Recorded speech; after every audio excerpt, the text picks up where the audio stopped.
Just one more card, guys. I'm serious. This is the last one. I'm not addicted. I'm not, right? Hey, guys, welcome back to What's the Points? I'm Mike. I just got the American Express Hilton Aspire card. So today, we're going to do a quick review, go over why I broke down and got this card, and do a little quick unboxing. Just, why not? The thing to do these days. So I should be gardening right now. To those of you new to this term gardening, what this means is usually referring to the ability to apply for Chase cards. Chase has this rule called the 524 rule. They will only approve you for cards if you have opened no more than 5 new personal, not business, personal credit cards in the last 5 years. I'm way over that, okay? And I would have had to wait a year and 7 months. And now with opening this card, now I got to wait a year and 8 months. Fine. If I open another one in that time, that'll add another 2 months on because I got a whole bunch in a short period of time. And I definitely could have been totally fine not to get this card. And in fact, this is not a promotion for this card. I'm not going to try to convince anyone to get it. However, I feel like the experience of why I decided to get it and why I was willing to add just this one more dimension of complexity, one more large annual fee, $550 to track. I'm going to tell you really quickly why I did it, why it makes sense for me for now, and why someone might want to get this card. There's a huge movement in this space right now to scale back, to simplify, and American Express, they're kind of forcing our hand. I think those of us who are experiencing some kind of fatigue or are coming to terms with, gee, actually, yeah, sure, my bank of points is higher and I'm doing more fancy trips. Am I spending too much money? The answer is yes. And how much of that is due to having these cards? Hopefully not too much, but at least some of it. So I'm at a point where I need to get more serious about simplifying and about reducing the number of credits and annual fees that I have to track in order to break even. So, having said that, why did I get this card against that specific advice and my very real need to garden right now?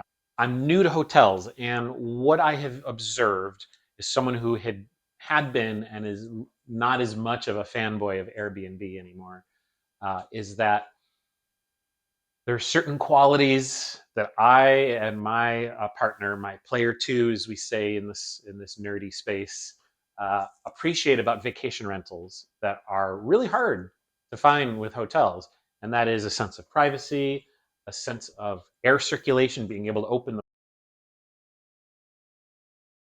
has a sense of connection with the outdoors instead of feeling sealed up in this sort of very monotone beige box. Um, so what I've noticed, I've had gold status so far with Hilton, and it's certain mid-range properties. I've been able to get an upgrade. I got an upgrade actually at a very nice resort that I redeemed my free night certificate that I got as a sign up bonus with the Amex Hilton business card. Um, and what I'm trying to do here is essentially improve my likelihood of being able to have choice of an upgraded room because um, whether you consider it to be fancier or more of a luxury feature, for us, it's actually it's more of a sense of being able to prepare and cook food, for example, at least have some kind of basic kitchenette, having windows that open so we can circulate some fresh air. This is all very dependent by property, but one of the things I've noticed is that one of the properties I really like that I've stayed at, uh, only certain rooms had balconies with fully openable doors. And so that was a slam dunk way because, we've stayed at a lot of Hyatts, for example, where even if the window opens, it opens this much. And, and then some of them use really strong smelling cleaning products, and it just feels kind of suffocating. And I'm kind of surprised that more people don't talk about this. Maybe we just sort of take that for granted. Um, but we really prefer a chemical scent free space. Uh, that said, I mean, you could go to an Airbnb and maybe they're using a really smelly conventional detergent in the linens that you get there. So, um, you know, it's one of those things like, well, you can go read through the reviews on Airbnb and, are they going to tell you what you need to know? And so that's actually another advantage with hotels is that if you know a particular brand and having on-site access to staff, you can have some leeway, some flexibility that you might not get with a vacation rental. And so we're really experimenting with leaning into this. And so I'm hopeful that this card will give us more choice and flexibility. Um, a, some extra luxury would be nice, but that's not really the intention. The intention is where can we stay and have some sense of feeling at home away from home, and not be dependent on eating out for every meal.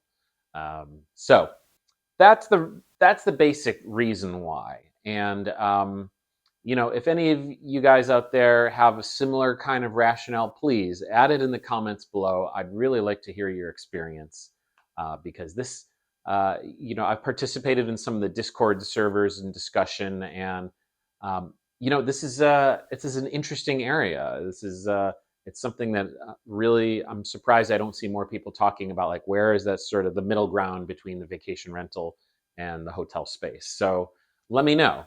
But for us, I thought this would be worth the sacrifice because I wanted to. This was the easiest system to get top tier status in, and the card is pretty overpowered. So let's get into that. So this card, I'm sure some of you have seen these reviews. This is a very popular and well reviewed card. So let me just give the super highlights. But basically, $550 annual fee. What does that get you? It gets you an uncapped free night certificate, which is clearly the element that has the most potential value. It comes with a clear credit. That's another point for me, actually, why I chose this, because without getting too much into the details, I'm not going to be getting a platinum card anytime soon. And in fact, I'm surprised I skipped this point, but this is one of the reasons I kind of agonized getting this card, is because right now I am and have continued to be for the last year in pop-up jail with American Express on all of their personal cards. And yeah, I haven't found a way. I've tried everything. Okay, let's just leave it at that. So I gave up and said, well, all right. I've heard Uncle Luke, he said, hey, this is the one card I might consider getting without the sub. Well, if you're listening, Luke, congratulations.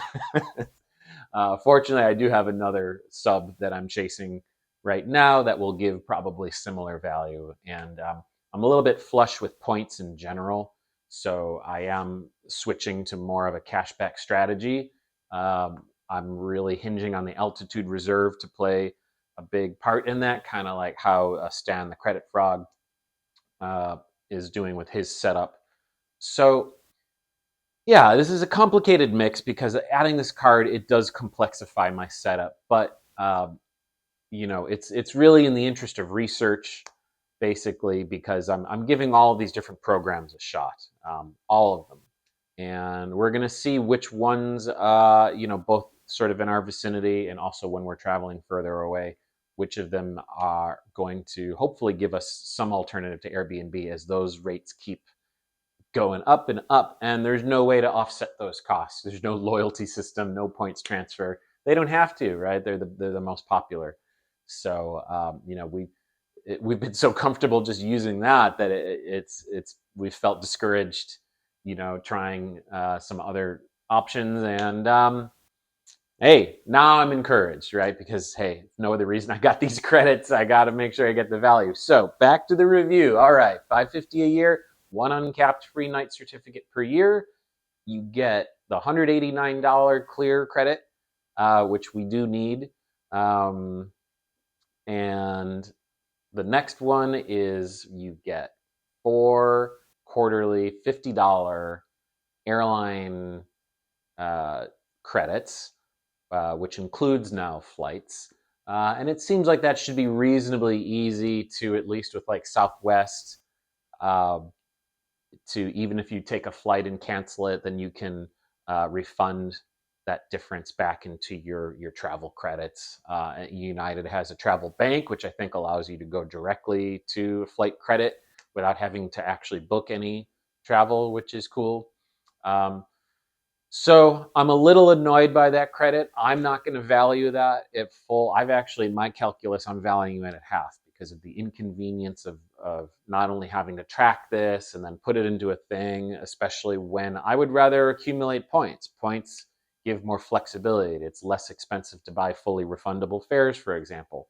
Southwest is the best example of this because the equivalent uh, fare that you would get as far as flexibility is the anytime fare, which is usually considerably more expensive. Now that does include the early bird check-in, but yeah, depending on the flight, that's only $15 to $25.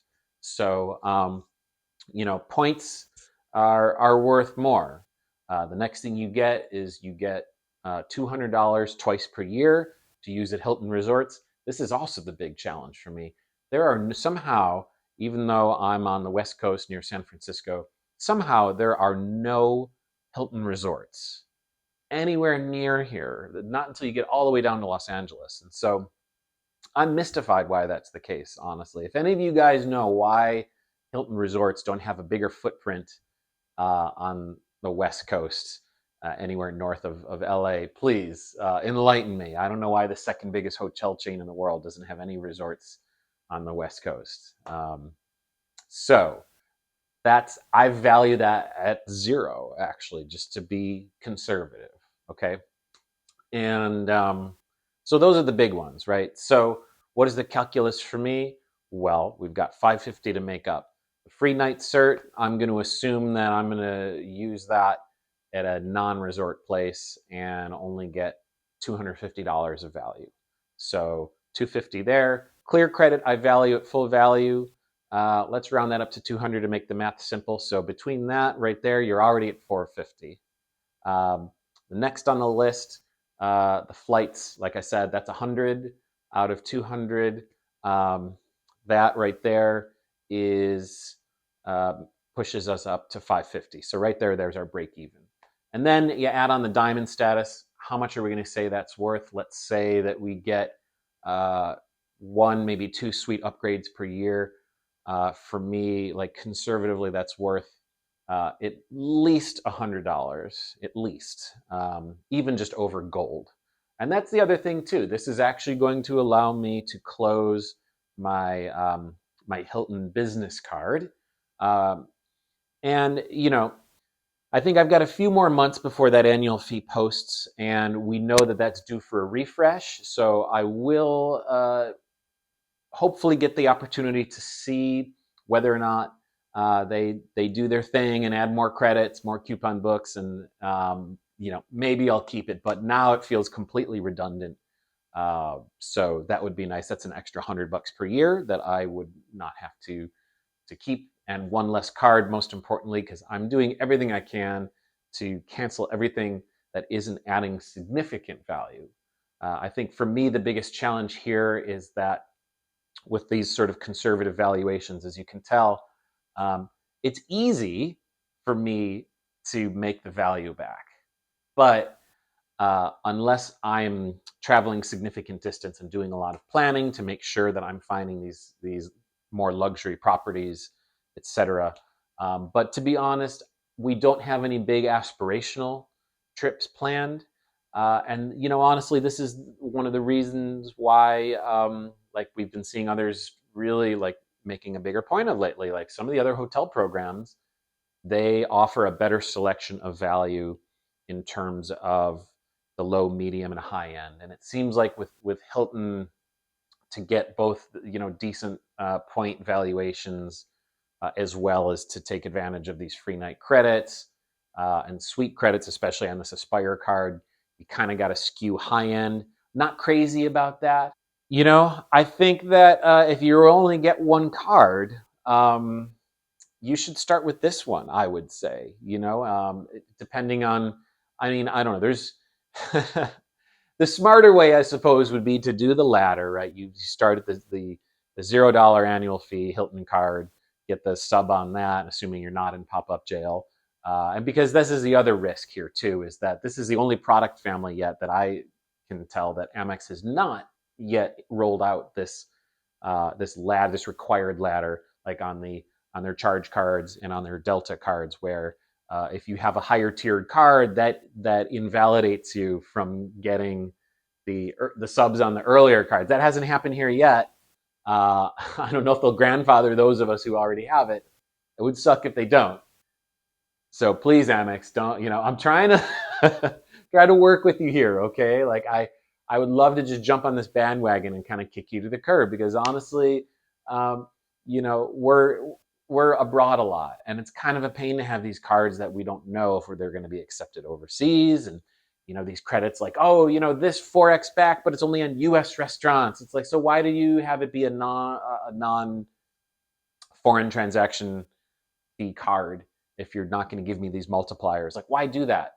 What's the point? Because like none of the other issuers do that, right? If it codes a certain purchase, you get that. Like, why limit it to just the US? Like, yeah, so it's those little things, right? Like, I know we're giving, sorry to get on a bit of a rant here, but I feel like I got to say my piece on this. Like, you know, I'm hearing, like, I hear you, Luke, when you're saying, oh, well, Amex, they don't want you to sock drawer this card. They want you to use it. So these credits force you to do that.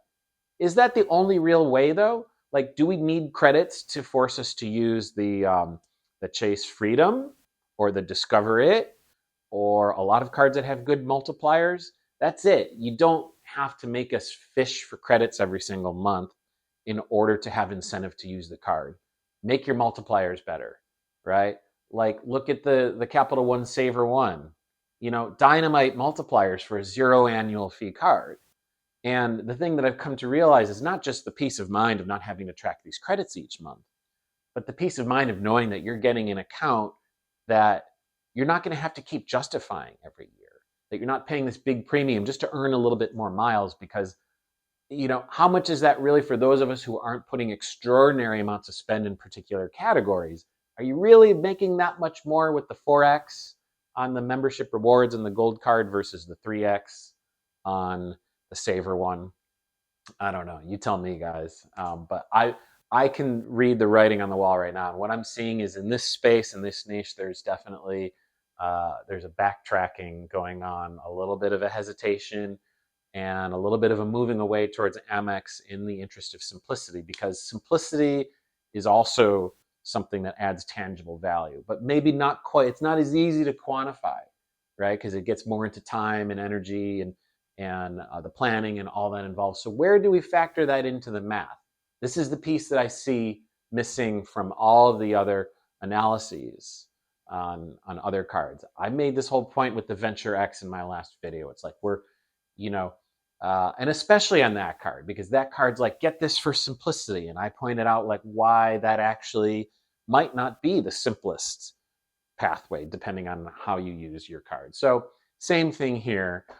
So is this a review? It's more like it's just acknowledging this is the reality of how the game is right now.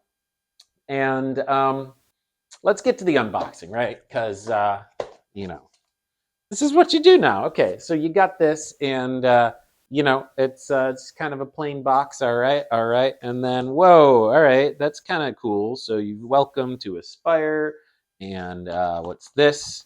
Well, this is we've got all of our paperwork. I'm sure all of you are reading each and every single word in the card member agreement, additional benefits, the welcome letter, all that stuff, right? Every single word. Okay, here's the card. It seems to be an all metal card. Yeah, it's got kind of a cool little texture. Let's see if we could get this up a bit more too. Yeah, all right, cool. Yeah, not too bad. I don't know. A little bland and corporate. What are you going to do? Open this up. Okay. exceptional stays, remarkable rewards, and extraordinary travel. Wait, welcome. All right, so not a lot there. That's interesting. A little bit of an underwhelming. Usually you get at least like a several page brochure with most other premium cards that kind of give you some fun like stock photos and like have like an 8 or 10 page sort of summary of what the key benefits are. So maybe they're doing that out of like wanting to have less paper, but I don't know. There's a lot of cardboard, and so honestly, I give it a 5 hamburgers out of 7 sausages. I don't know. So guys, that's all I got for today. Hope you enjoyed this review slash rant slash unboxing slash philosophizing on how to maybe beat some of these banks at their own game and open up the hotel world in a way that will give us access to more vacation rental like features, or at least be able to close that gap between these two worlds, offer us a little bit more optionality. And please like and subscribe. You know the drill. This is a new channel.